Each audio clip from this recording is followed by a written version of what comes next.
whatever you need. Perfect.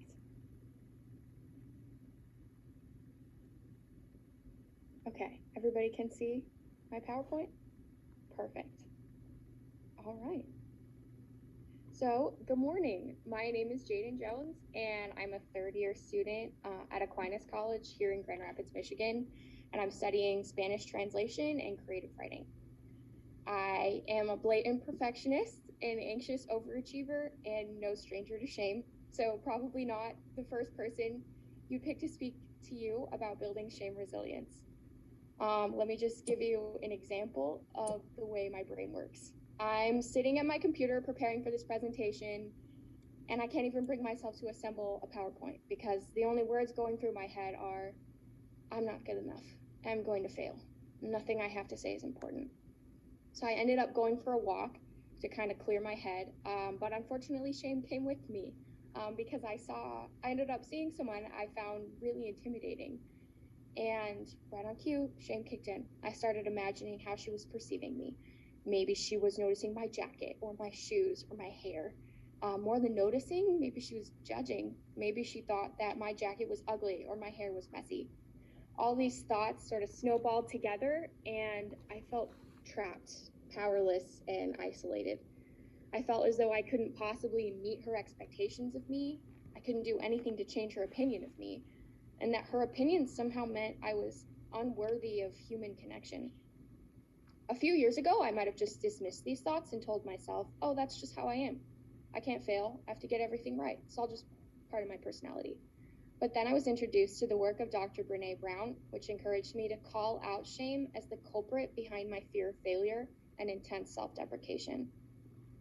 Brown characterizes shame as an intensely painful feeling or experience of believing that we are flawed and therefore unworthy of acceptance and belonging, which often produces overwhelming and painful feelings of confusion, fear, anger, judgment, or the need to hide. Shame is intrinsically linked to our interactions with others and by extension to cultural expectations, the idea that our ability to meet certain standards determines our worth as human beings. Thus, shame can play a powerful role in human communication because our self-image is heavily tied to imagining how we appear to someone, how they're judging us based on how we appear to them, and how we internally react to those imaginings. Shame is in those innocuous moments. It's in the subtle trains of thought that can slip by unnoticed or dismissed. And it's in the writing center. It's present in a consultant's lack of confidence in their ability to consult effectively, a consultee's hesitancy to identify themselves as a writer, or their inability to connect with a consultant during a consultation. Most of all, it's present in the constant refrain I've heard from consultants and consultees alike. I'm not good enough. This is crushing us. It's killing our sense of connectedness, self-identity, community. It's destroying our inspiration, our joy. Anne Elrod Whitney summarizes it perfectly when she says, shame stops writers. Brown's response to the devastating effects of shame on human connection was shame resilience theory, or SRT. It's the ability to practice authenticity when we experience shame, to move through the experience without sacrificing our values, and to come out on the other side of the shame experience with more courage, compassion, and connection than we had going into it. In Brown's words, shame resilience is the ability to say, this hurts, this is disappointing, even devastating, but success and recognition and approval are not the values that drive me. My value is courage, and I was just courageous. You can move on, shame. Ultimately, shame resilience is about moving from shame to empathy, the real antidote to shame. Citing researcher Kristen Neff, Brown states that self-compassion is a fundamental component of SRT. The idea of not simply stemming the flow of self-criticism, but constantly building ourselves up. For example, think of a time when you made a mistake, however small. How did you feel? Did the blood rush to your head? Did your face turn red? Did time kind of just seem to slow down? What thoughts were running through your head? If you're anything like me, it's probably something like, I can't believe I did that. I'm so stupid. I'm such a failure. The truth is, though, these thoughts aren't helping us become any more proactive. They're just pushing us deeper down into a shame sinkhole. It's in these moments, though, when we have the opportunity to weaken our inner critic and awaken our inner empath, by calling to mind a time we felt confident, productive, successful, or happy, by taking a deep breath and telling ourselves, yes, you made a mistake, you're human, and that's okay. Because even if you don't believe it, if you keep at it enough, one day you will.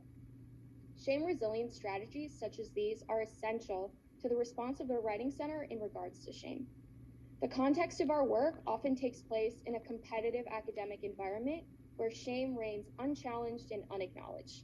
From the moment we are escorted into our first day of kindergarten, it's made clear that making a mistake, however small, is the worst thing you could possibly do. Think back to your earliest memories in a classroom. I bet you can vividly remember the first time you learned that a simple mistake or a small error meant you were inadequate or disappointing, that you didn't belong. For me, it's the time I ran through the sprinklers during recess against my teacher's strict instructions. Although to this day, I stand firm in my belief that those instructions were never actually given. My teacher summoned me with a horrible sharp whistle, a ring of impending punishment that before was only used on the bad kids who were always in trouble. But this time the bad kid was me. The next thing I knew, I was sitting on the pavement in timeout while my friends played happily in the distance. I remember telling myself that by running through those sprinklers, I had committed the worst crime any human being could possibly commit. These experiences only become more frequent throughout our academic careers. As consultants, we need to be aware that our peers are coming to us with kindergarten wounds that have festered and lingered into adulthood. I know the weariness and confusion of my peers who ask, why should I come to the Writing Center? Isn't that just a place for failures? To them, I would give a resounding yes. The Writing Center is a place for failures because it's a place where shame resilience is practiced with courage, where failure is not confirmation of our unworthiness, but confirmation of our individual authenticity. We were brave and committed enough to risk failure, humiliation, heartbreak. We didn't play it safe. And regardless of whether we're currently working through a difficult failure, steadily running towards a goal, or riding the high of success, we practice empathy every day to restore and maintain a sense of connection, not only to others, but also to ourselves. I know at this point I may sound a little bit like the therapist I always hated as a child, who insisted I could fix my anxiety with a few simple breathing exercises. SRT may sound like a recipe for utopia, but it's not a magical antidote to a deadly poison or the light at the end of the tunnel. It's the practice of overcoming a fear that holds us captive and becoming the light instead of searching for it elsewhere. It's not easy, nor is it clean cut. In fact, it's a messy, non-linear process that involves more honesty, more difficult conversations, and more courage than expected. As Brown says, when we embrace courage, we forsake the easy way out. Now that shame is no longer a stranger, you've just taken your first step away from shame and towards empathy. You have the information, the ideology. Now is the time to invite it into your own life, your own kindergarten wounds. When you see shame in your life, and I promise you, you will, you now have the option of meeting it with compassion instead of pushing it away or suppressing it. This is the core of shame resilience. And as you practice it, you will become more aware of shame, not only in yourself, but also in others. The next time you're working in the Writing Center, you might find yourself consulting with someone who seems distracted, quiet, and unwilling to connect with you. When before, you might have been tempted to dismiss them as indifferent or apathetic. You can now call out the elephant in the room, shame, and meet that shame with its antidotes, compassion and connection. Now you're equipped with this knowledge, you can't just sit back. This presentation is also an invitation. I invite you to listen when it might be difficult or painful. Empathy is hard work. It takes time and energy to truly listen to someone else's experience without invalidating them, insisting you have it worse, attempting to fix all their problems, or worst of all, taking on their feelings as your own instead of setting boundaries. As Brown puts it, if you climb down into someone else's hole thinking you're being empathetic, the only thing that's changed is that there are now two people stuck in the hole instead of one. As both empathetic listeners and Writing Center consultants, we don't seek to pinpoint the infinitesimal errors of an essay or a poem.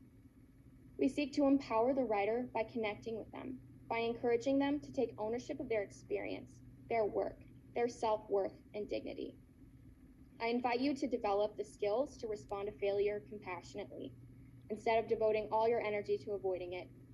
Shame and failure go hand in hand as two of society's most rigid taboos. Failure. Even just saying the word makes a black pool of panic and powerlessness well up inside my stomach. Most of us have never learned to deal with failure because we were taught that it simply wasn't an option. A bad grade means you're a bad person. A bad performance means you're a horrible musician. A mistake at work is confirmation you're not qualified. Nothing triggers shame like failure. And no part of our lives is made better or more worthwhile by avoiding failure or pretending it's not a universal part of the human experience. Failure is normal. Unfortunately, it's one of the most difficult things to work through simply because it just feels so awful. That's why practicing self-compassion on a consistent basis is so important. If we take advantage of the everyday moments to build ourselves up and practice countering negative self-talk with positive, affirming statements, we will be better equipped to respond to thoughts of, I'm not good enough, before they spiral out of control. My last invitation for you, and it's more of a challenge than an invitation, is to connect with your Writing Center teams and brainstorm ways to bring this information into your daily practices as consultants. Some suggestions I received from my teammates at the Aquinas College Writing Center included ideas like decorating the walls with positive, encouraging messages, or giving consultants time during a consultation to talk about what they liked about their piece, or encouraging them to make a list of reasons why they were proud of what they'd written. Please feel free to put those suggestions in the chat so that we can all benefit from each other's ideas. Before I left for college for the very first time, my mother told me, you do your best work when you're scared. For a long time, I didn't understand what she meant. My reaction to fear was always to make myself smaller and less visible. This transparent, likable ghost that didn't ruffle any feathers or take any risks. I didn't see how I could create something positive in that state. However, now I'm beginning to practice shame resilience. I think I'm starting to understand.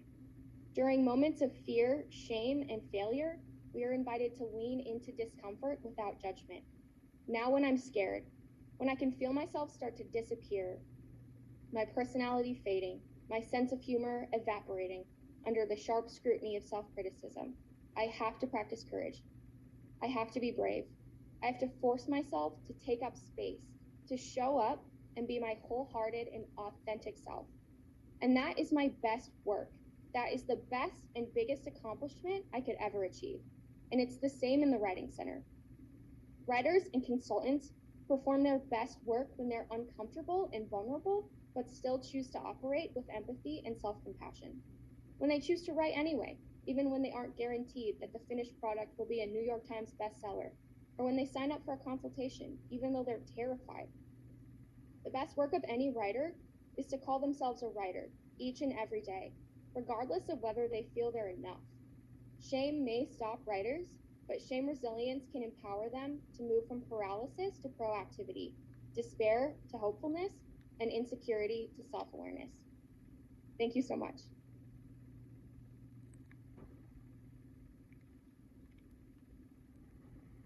Thank you, Jaden. Amy,